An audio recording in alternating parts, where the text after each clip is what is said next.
Snow White and Rose Red. There was once a poor widow who lived in a lonely cottage. In front of the cottage was a garden where 2 rose trees stood, one of which had white and the other red roses. She had 2 children who were like the 2 rose trees, and one was called Snow White and the other Rose Red. They were as good and happy, as busy and cheerful as ever 2 children in the world were.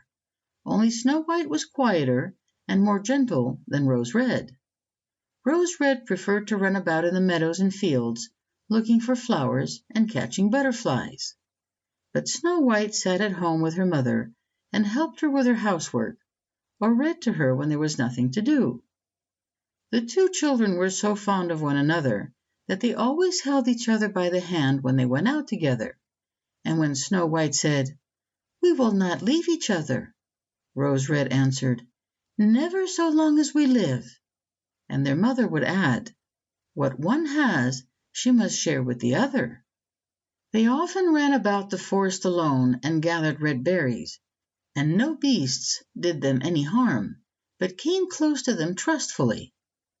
The little hare would eat a cabbage leaf out of their hands, the deer grazed by their side, and the birds sat still upon the boughs and sang. No misfortune ever happened to them. If they had stayed too late in the forest and night came on, they laid themselves down near one another upon the moss and slept until morning came, and their mother knew this and did not worry about them. Once when they had spent the night in the wood, and the dawn had woken them, they saw a beautiful child in a shining white dress sitting near their bed. He got up and looked quite kindly at them, but said nothing and went into the forest. When they looked around they found that they had been sleeping quite close to a cliff, and would certainly have fallen into it in the darkness if they had gone only a few paces further. Their mother told them that it must have been the angel who watches over good children. Snow White and Rose Red kept their mother's little cottage so neat that it was a pleasure to look inside it. In the summer, Rose Red took care of the house, and every morning laid a wreath of flowers by her mother's bed before she awoke, in which was a rose from each tree.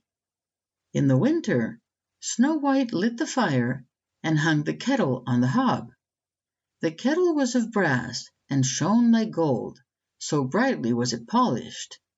In the evening, when the snowflakes fell, the mother said, "Go, Snow White, and bolt the door," and then they sat around the hearth, and the mother took her spectacles and read aloud out of a large book, and the 2 girls listened as they sat and spun. And close by them lay a lamb upon the floor, and behind them upon a perch sat a white dove with its head hidden beneath its wings.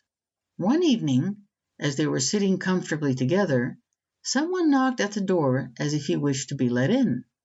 The mother said, "Quick, Rose Red, open the door. It must be a traveler who is seeking shelter." Rose Red went and pushed back the bolt, thinking that it was a poor man, but it was not. It was a bear that stretched his broad black head in the door.